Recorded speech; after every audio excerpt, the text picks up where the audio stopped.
Voice to Voice, las voces del marketing B2B.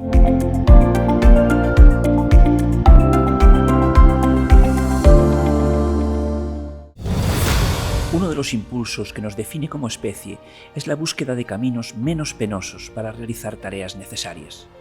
Como respuesta a esos impulsos nacieron las herramientas, desde la rueda a la noria. En la era tecnológica, ese impulso sigue activo e incluso con más fuerza. La automatización del marketing es una de las respuestas de nuestro tiempo a ese instinto ancestral. El objetivo final de la automatización es optimizar, realizar las acciones de marketing de forma más rápida y eficiente. Lo que buscamos es ganar tiempo, es decir, alcanzar nuestros objetivos antes. Eso mismo es lo que pensó Gary Twerk en mayo de 1978. Twerk envió el primer email masivo de la historia. Era gerente de marketing en una tecnológica B2B y llevaban tiempo sin vender ordenadores, así que enviaba mensajes a los usuarios de ARPANET, convocándolos uno a uno a demostraciones de producto. Entonces pensó, ¿habrá alguna manera de enviar el mensaje a todos a la vez? Y así, junto a su compañero Carl Gartley, copió 400 direcciones y encontraron la forma de programar un envío que saliera al mismo tiempo para todos. El 1 de mayo se pusieron a pensar. El 2 de mayo encontraron la forma y prepararon el envío. El 3 de mayo se hizo el primer envío de email marketing de la historia. Muchas cosas han cambiado desde 1978. Las campañas se personalizan y se automatizan. Se conciben para más canales, sortean filtros anti-spam y se conciben con enfoque multicanal, pero conservan la esencia de aquella acción. Seguimos buscando el mejor software para nuestros envíos. Seguimos buscando el mayor índice de conversiones. Seguimos avanzando en el camino de la personalización y la eficacia. Pero, ¿y el factor humano? ¿Está presente o está a punto de desaparecer? ¿O simplemente el marketing automation permite que ese factor humano se aplique a otras tareas de mayor valor añadido? Un partido apasionante que se juega en gran medida en el campo del B2B. Y hoy tenemos en nuestro podcast grandes jugadores. Bienvenidas y bienvenidos a la quinta edición del podcast V2V, en esta ocasión titulado Automatizar o Personalizar, cómo vender más en B2B.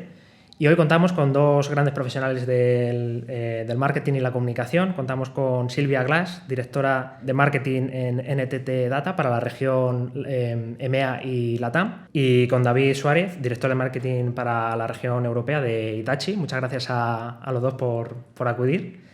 Y hoy lo que queremos conocer es vuestra opinión sobre la importancia de automatizar las estrategias de marketing en un contexto en el que quizás se mira con cierta nostalgia ese enfoque pues casi artesanal, ¿no?, de la personalización en el servicio, en las estrategias de marketing, en un momento en el que rompe la automatización y la tecnología, ¿no?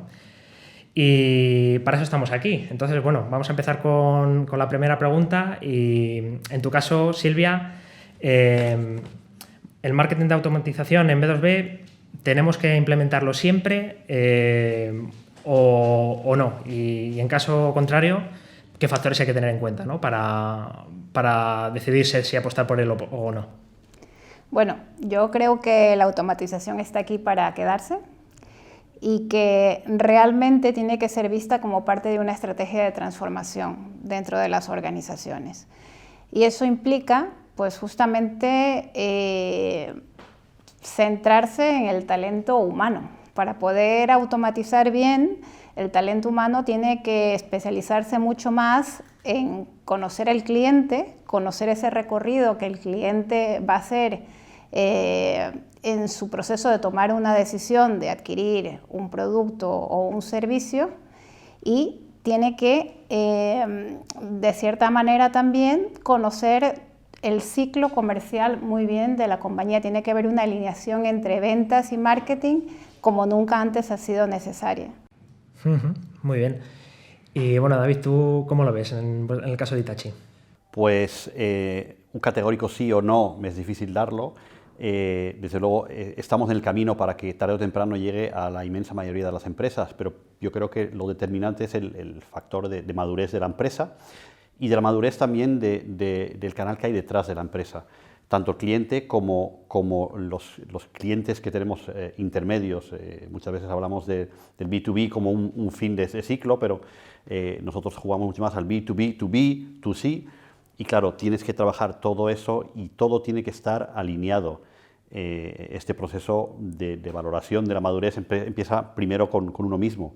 Ver de dónde estoy yo, dónde tengo a mi equipo comercial, dónde tengo a mi equipo de marketing y qué herramientas tengo implementadas para posteriormente darle un seguimiento interno.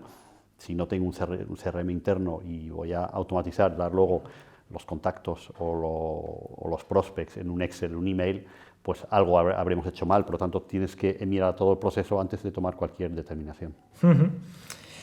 Y bueno, efectivamente estamos hablando del ámbito B2B, ¿no? Que tradicionalmente pues seguía más por cuestiones más racionales, ¿no? Que emocionales en muchos casos, aunque no tiene por qué ser siempre así, pero bueno, es como el punto de partida, ¿no? ¿Vosotros creéis que se pierde en cierta medida por automatizar el factor humano? En tu caso, David, ¿qué opinas?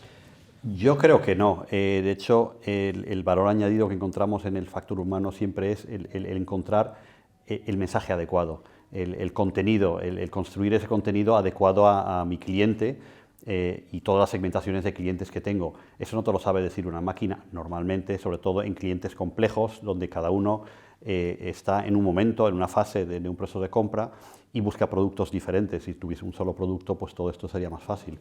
Cuando la gama de productos es amplia, necesitas segmentar eso, pero te necesitas construir un relato y una historia para poder enlazar con este cliente. Ahí necesitas un humano que sepa interpretar el dato puro que sale de los sistemas. Claro, es bastante interesante lo que comentas. De hecho, bueno, automatizar te permite obtener insights, ¿no? Que te permiten personalizar más el servicio y, de hecho, pues hacerlo un poco más humano, ¿no? No sé si coincides con lo que acaba de comentar David, Silvia, o bueno, cómo lo veis en vuestro caso. Sí, totalmente. Creo que la automatización realmente es un habilitador para la personalización del contenido, del servicio y también para saber exactamente qué pasa con ese consumo de contenido en el momento concreto en que está la persona tomando una decisión, analizando el problema que tiene o considerando la resolución del mismo. Entonces, ahora pues podemos ser mucho más concretos con las necesidades de nuestros clientes y podemos conocerles mucho mejor. Para algunos, Guy Twerk es el padre del email marketing. Para otros, lo que inauguró fue la era del spam y mailing masivo. ¿Qué inició en realidad? ¿Un cambio revolucionario del marketing o una molestia que todavía luchamos por regular y erradicar? Quizás las dos respuestas son válidas. Su intención era buena, pero errores de bulto, como el uso de las mayúsculas, hicieron que fuera percibido como spam y comunicación agresiva. En una de sus entrevistas, Twerk, desde sus más de 45 años de experiencia, dice: «La tecnología cambia, pero los errores no. Veo que los jóvenes programadores siguen cometiendo los mismos errores que cometíamos nosotros. Es como si la curva de aprendizaje de una tecnología fuera siempre la misma. ¿Cómo evitar entonces esos errores? ¿Dónde están las fronteras técnicas, éticas y metodológicas para evitar caer en el abismo del spamming?» Bueno, tal y como acabamos de escuchar, es importante identificar pues, ciertas fronteras, ¿no? Para no caer en el abismo del spam. Y desde vuestro punto de vista, por ejemplo, comenzando por ti, Silvia, ¿dónde crees que están? Ya sea a nivel técnico, metodológico, incluso ético, ¿no? ¿Dónde ponemos un poco la frontera para no caer en el spam? Yo creo que justamente hay que servirse de la automatización para hacer realmente más con menos. Es decir, no tengo que pensar que porque automatizo un proceso tengo la oportunidad de hacer envíos masivos a mis clientes. Creo que justamente lo que me permite es finalmente ahora sí, trabajar siempre desde una perspectiva integrada de marketing. Es decir, ¿qué canal voy a utilizar ahora mismo? ¿Qué reacción consigo de este cliente? ¿Por qué la consigo? Y cómo estoy acompañando pues, a todo ese proceso que va a llevar a un caso de éxito dentro de la organización. Creo que, por ejemplo, en nuestro caso, que somos un B2B, donde realmente nos dirigimos a grandes procesos de transformación en las compañías, donde tenemos un ciclo comercial muy extenso, pues tenemos una gran oportunidad de hacer un acompañamiento a lo largo de toda la vida de una oportunidad hasta que se convierta esa persona en pues, un fiel prescriptor de su experiencia con nosotros.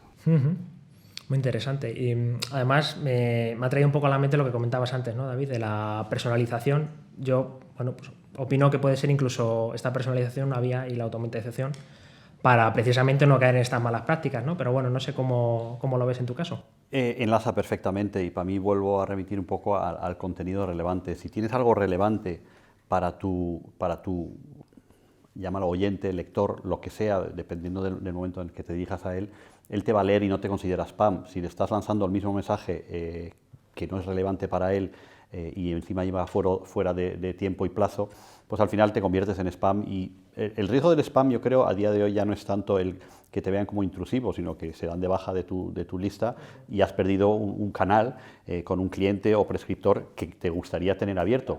Por lo tanto, tienes que invertir al final en hacerlo relevante y en analizar qué es lo que para él es relevante, no pensar que tú sabes lo que realmente es para él relevante por su madurez en el proceso. Igual lo que busca es progresar en otro ámbito y eso solo puedes sacar de estudiar los datos, ver dónde le has impactado y ver dónde ha abierto, dónde ha leído y dónde ha querido profundizar en esa información que tú le has enviado. Claro. Y bueno, trayendo un poco a colación el tema del spam, ¿no? Pues quizá una de las principales barreras, ¿no? Cuando los equipos apuestan por automatizar, muchas veces se piensa antes en el problema que en los potenciales beneficios que puede traer, ¿no? Y precisamente pues este es uno de ellos.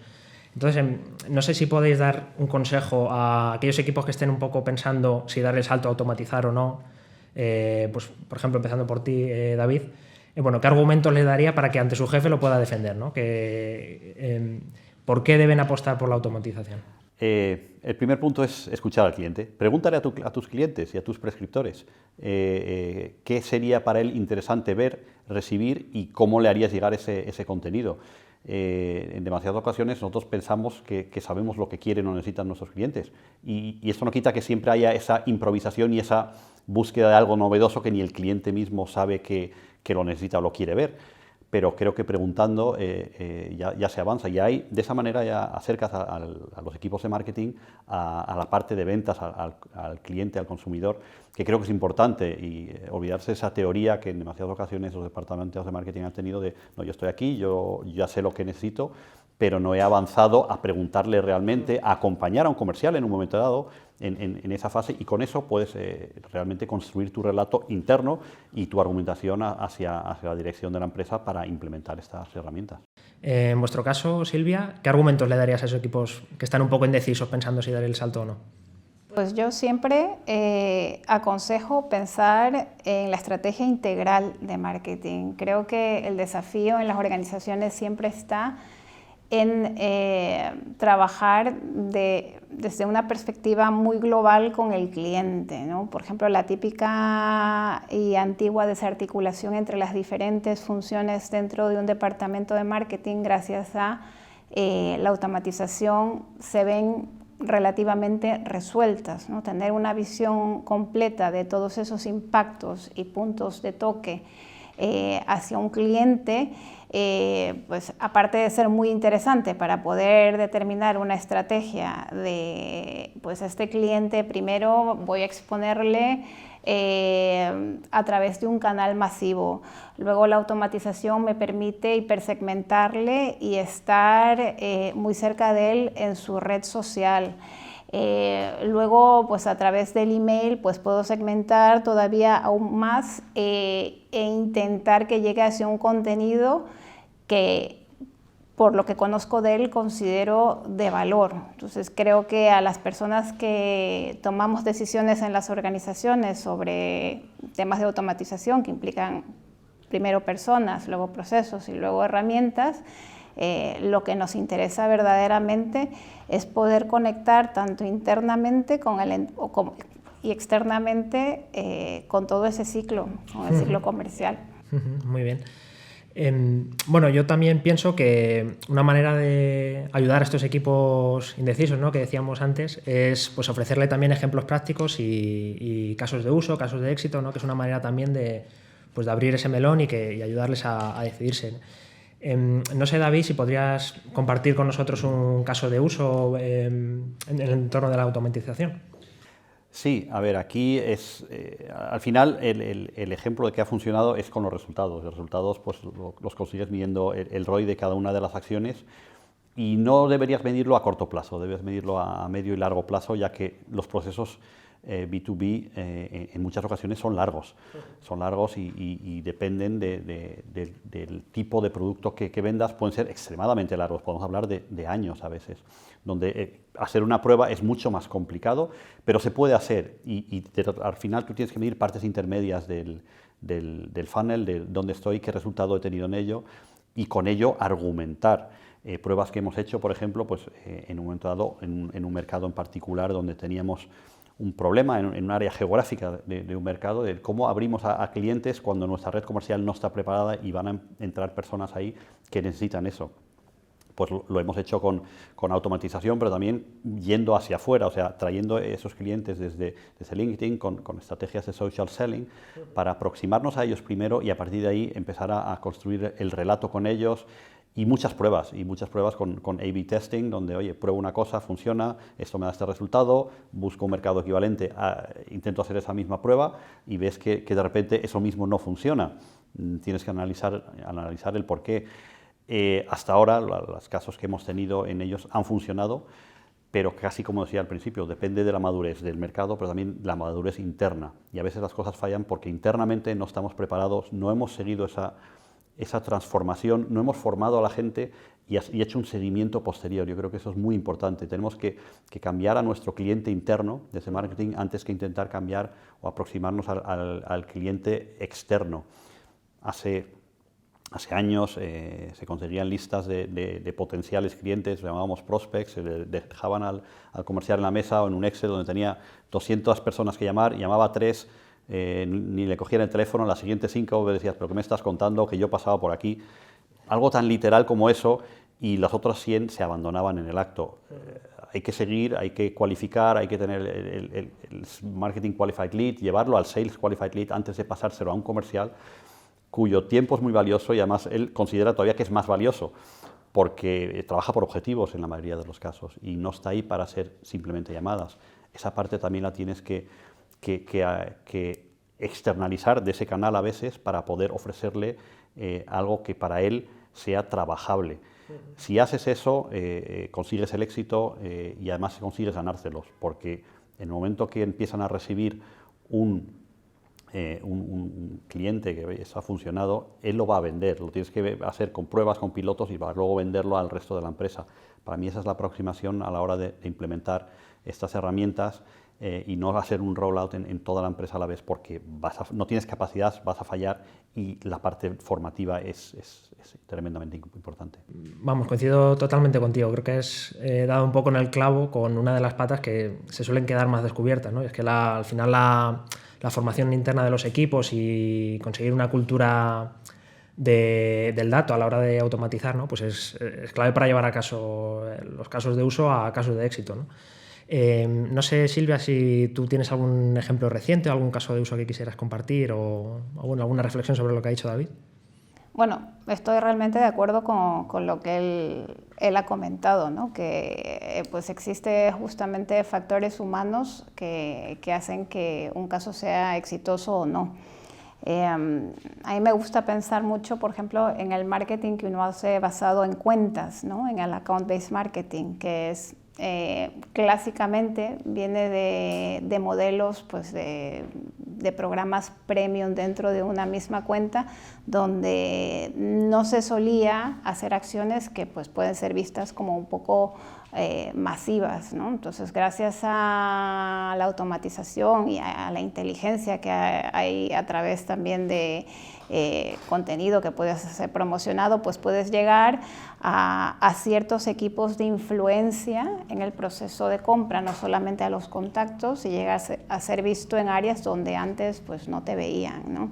Entonces, si bien es verdad que podemos pensar pues, en un recorrido, en un journey de cliente que termina en compra, a veces el trabajo también de automatización apoya mucho lo que es el desarrollo de negocio a largo plazo. Entonces, llegar a grupos de influencia dentro de una organización, ganar opt-ins en nuestra base de datos en temas de especialización muy concretos, donde antes no podíamos llegar, poder también, por ejemplo, si utilizamos nuestras redes sociales, enfocarlas mucho a perfiles ideales para una solución, pues es algo que antes no estaba a nuestro alcance de una manera tan sencilla como lo es hoy. Sí. Bueno, me parece súper interesante lo que cuentas, ¿no? Porque precisamente estamos leyendo para preparar este podcast, bueno, pues informes del sector, ¿no? Y MailChimp dice que la tasa puede variar incluso un punto porcentual dependiendo del sector, ¿no? Que bueno, puede parecer poco, pero en envíos tan masivos, cuando hablamos de automatización, pues es un mundo, ¿no? Entonces, precisamente para llegar a estos grupos de influencia que mencionabas, Silvia, es muy importante tener una base de datos muy sólida, muy trabajada y bien pulida, ¿no? No sé si podrías decirnos, bueno, pues algunas maneras, estrategias o métodos que estéis utilizando para mantener viva esta base de datos, ¿no? y ahí actualizada. Bueno, básicamente, justamente nuestro GDPR hace que la base de datos con la que contamos en algún momento haya mostrado ya interés en nosotros, ¿no? Por esto también a lo mejor este concepto de que ataco masivamente a un grupo objetivo, pues hoy en día yo creo que es complejo, podría ocurrir en una organización, pero definitivamente no son buenas prácticas. Sí que es verdad que a través del conocimiento del cliente, de la creación de contenido de valor, como ha mencionado David, puedes conseguir pues justamente que gente se interese en sus contenidos y pues nos enriquezca tu base de datos. Los porcentajes varían muchísimo de acuerdo al contexto del B2B en el que nos desenvolvemos, y desde luego están muy vinculados también a un potente trabajo de marca, porque efectivamente no es lo mismo pues recibir un impacto de una marca que me es familiar a una que no conozco todavía. Entonces, por supuesto que hay tasas de mercado, pero dependerá mucho pues, del nivel de relación, de la potencia de marca, de lo que hayas conseguido a través de otras estrategias también para posicionarte como autoridad de marca en un campo de especialización específica. Entonces, pues no es una ciencia exacta y por lo tanto el talento humano es fundamental dentro de todo ese contexto. Claro.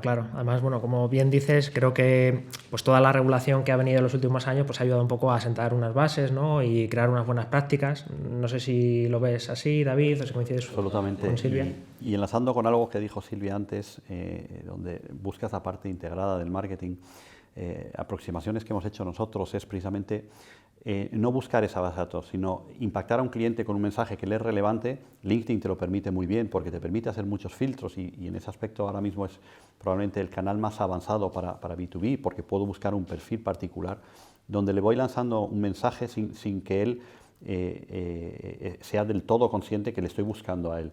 Un mensaje que es relevante para él. Cuando consigo eso, en un momento dado él me viene a buscar a mí. Él empezará a seguir a mi empresa y eso es mucho más fácil luego aproximarme a él. El canal LinkedIn que está ahí, que lo usamos muchos de nosotros, cuando alguien se aproxima a ti y dice: hola David, me encanta tu perfil, me gustaría conectar contigo y tener una reunión. claro, de entrada digo, no te conozco a ti, no conozco a tu empresa, sé que me quieres vender algo, pero no sé el qué, ya de entrada no estoy receptivo a ese mensaje. Eso hay que trabajarlo con el tiempo y no acortar ahí pasos por querer ir más rápido, por construir esa base de datos. Y la parte del GDPR fue una gran limpia, en el fondo, cuando apareció hace unos años. Yo creo que vino bien. Y vino bien también para medir mucho más y cuidar a aquellos que tenemos dentro de la base de datos, porque ahora son menores, son menos de los que teníamos hace unos años. Claro, pero al mismo tiempo más cualitativos, ¿no? Creo que pues, efectivamente ha puesto un poco las cosas en orden y bueno, se había con mucho pavor, ¿no? Mucha incertidumbre, pero bueno, yo creo que ha sido bienvenido. Bueno, hablando ahora de la parte que comentabas hace un momento, Silvia, de la parte del talento, de los equipos, precisamente pues el equipo de contenidos es importante, ¿no? Dentro de las estrategias de automatización y de inbound marketing. Al margen de la dimensión, hay una serie de perfiles distintos que deben convivir, ¿no? Dentro del propio equipo de marketing. No sé, David, por ejemplo, empezando por vuestro caso, ¿por qué apostáis? ¿Por perfiles más multidisciplinares o por perfiles más especializados en las distintas áreas del proceso? Sí, en mi caso, en una organización que está en muchos países, donde tiene que responder a muchas necesidades, además bastante variadas, estamos optando más por un perfil técnico que conozca las herramientas, y la parte de contenido lo tenemos que buscar en otros entornos. No hay un especialista de marketing de entrada que sepa crear ese contenido, y ya nos cuesta también con las agencias, salvo que empiecen a buscar especialistas fuera. Internamente tenemos estos especialistas, son los equipos técnicos, los equipos comerciales, los equipos de ingeniería, y esos pueden crear el contenido. Tenemos nuevamente que convencerles de por qué dentro de su trabajo le tienen que dedicar 1 hora a la semana, 2 o 10, lo que sea, para crear esos contenidos que ayudarán a vender nuestro producto. En demasiadas ocasiones se obvia esta parte, buscamos contar un relato por ahí fuera y no estás aportándole ese conocimiento al cliente que él está necesitando. No olvidemos, un equipo de ingeniería interno es quien mejor conoce su mercado, mejor conoce su producto y puede hablar no desde la perspectiva interna de nuestro producto, sino desde las necesidades del cliente para el que ha desarrollado algo. Trabajando eso, el equipo de marketing de alguna manera se convierte en un facilitador, en el que, siendo muy bestia, lo pone en bonito. Pero no tiene que ser el gran especialista técnico en el producto que está comercializando, porque nunca lo llegará a ser. Tenemos que contar con otros expertos fuera, desde periodistas, a veces utilizamos esta vía para contar ese relato y luego contarlo, obviamente, desde nuestra perspectiva. Pero es complicado tener siempre todo el conocimiento, y además cuando estás en múltiples países, en idioma local, con regulaciones locales, es casi inabarcable si lo quieres montar desde perspectiva de marketing. Claro, requiere un grado de especialización que muchas veces pues, desde el equipo de marketing pues puede tener carencia, no por nada, sino precisamente porque es un sector muy complejo, como comentas, ¿no? Con regulaciones, con especificaciones de producto, y en vuestro caso, Silvia, entiendo que también es algo similar, ¿no? Que el apoyo de los equipos pues, de ventas, los equipos de las distintas áreas de soluciones también es valioso, ¿no? ¿Cuál es vuestro enfoque? Pues sí, efectivamente, nosotros que venimos, tenemos en nuestro ADN la consultoría, efectivamente pues hay conocimiento y un expertise que trasladamos al mercado desde marketing. En mi caso en concreto, mi misión es acompañar a las diferentes áreas de negocio de la compañía a alcanzar sus objetivos, sean de marca especializada o sean de cifra de negocio. Sí que intentamos que nuestros expertos en marketing sean bastante polivalentes, porque ellos, al crear el plan de marketing de esa área de negocio, tienen que basarse en un plan de contenidos muy potente, y esos conductores, esos drivers de mercado tienen que ser identificados claramente. Para materializar ese contenido, por supuesto que nos valemos tanto de este conocimiento interno, también nos valemos de expertos externos que saben escribirlo muy bien o que saben producirlo muy bien a través de medios audiovisuales y diferentes canales. Pero sí que es verdad que creo que el experto de marketing hoy en día debe entender de SEO, porque no solamente debe entender de narrativas, debe entender en nuestro caso, de temas de mercado, debe entender un poco el uso de las herramientas. Como te decía, en nuestro caso el enfoque es mucho más integrado que transaccional, como puede ser en otras áreas de negocio. Claro. Muy bien. Pues bueno, solo simplemente por concluir, me gustaría preguntaros qué herramienta de automatización recomendaríais para una gran empresa o empresa mediana que está empezando a dar sus primeros pasos. O bueno, no necesariamente una herramienta, algún consejo también general en cuanto a prácticas, ¿no? Comentabas, David, el tema de la formación interna también nos puede valer, pero bueno, si tenéis alguna herramienta o algún consejo, pues es bienvenido. Nuevamente, difícil dar una respuesta clara, depende de la dimensión de la empresa, depende de las herramientas existentes. Nosotros estamos en el entorno Salesforce, lo tenemos implementado dentro de la compañía, por lo tanto, por facilidad, al final, cuando tu CRM es un Salesforce y buscas la herramienta de automatización de marketing, miras en ese entorno primero, porque tiene que fluir, tienes que construir esas pasarelas. Cuando es una sola herramienta, pues es todo mucho más fácil. Y esta empresa en particular, yo creo que ha hecho un esfuerzo en los últimos años, ya bastantes años, en la compra de áreas paralelas para poderse integrarlas y ofrecer ese servicio siempre integrado, porque conectar herramientas es complicado y nosotros lo vemos también cuando tengo que conectar mis herramientas hacia mi canal, que a su vez tiene que hacer el seguimiento, porque no todo mi venta es directa, también tengo un canal indirecto. Conectar eso es complicado, ya empiezas a hablar con la parte informática y de ingeniería que lleva mucho tiempo y cada actualización de todo ellos pues te descoloca.